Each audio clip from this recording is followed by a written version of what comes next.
Hi, I'm Mary Wilson Keener of Mary Wilson Keener CPA in Frisco, Texas. You may reach our firm by calling 972-377-7078 or go to our website mwkcpa.com for further information. I received a letter from Chris Self, who is a business associate and insurance agent from Pathway Health Insurance Experts, Inc. Her telephone number is 214-707-6056. I'm greatly indebted to her for sharing with me much of the content of this video. Although the new health care law is called the Affordable Care Act, it is now clear that it can be called the Unaffordable Care Act for many.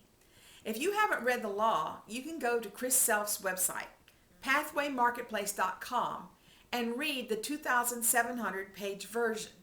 There is such an uphill learning curve going on right now with this complicated Affordable Care Act. People need to pay attention to insurance brokers like Chris instead of listening to others who are not familiar with the insurance industry. She's been in the health insurance business for over 20 years. Now, under the new law, Chris has prepared quotes for some small business groups whose health insurance premiums are projected to go up 94 to 104% under Affordable Care Act. What are these employers going to do?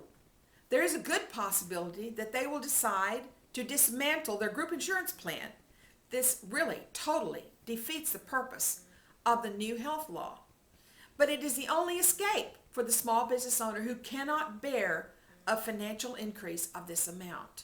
For example, a small biz client who currently pays $13,000 a month in premium, which totals $156,000 per year, will see his premiums under the new law go up to $302,640 per year with less coverage for his employees. Now, what would you do if you were a business owner faced with a choice like this?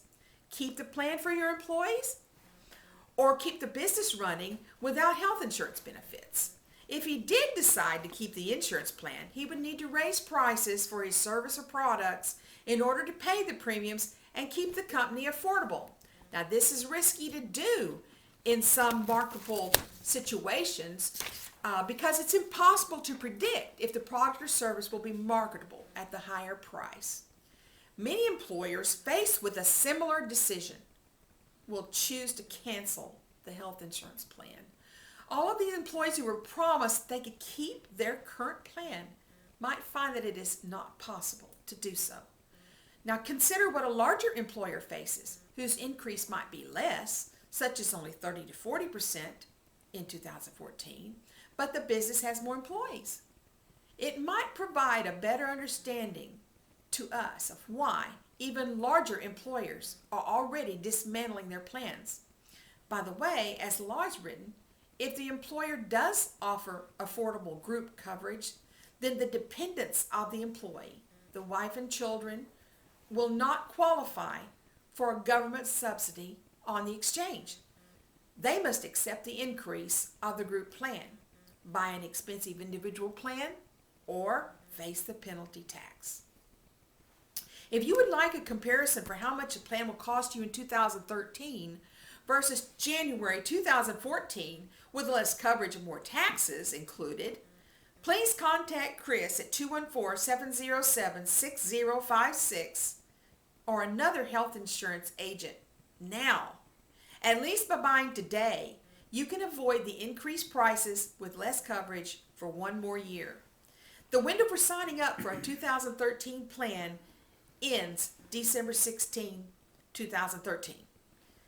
Open enrollment runs through March 31st, 2014.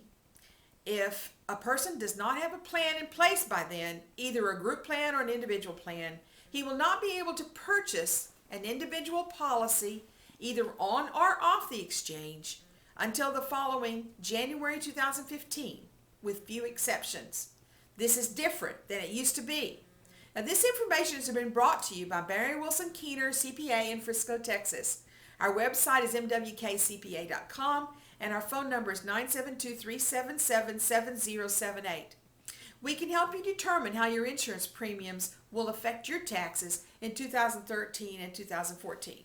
We offer tax preparation services, accounting services in Frisco, Texas and surrounding areas, and professional bookkeeping assistance.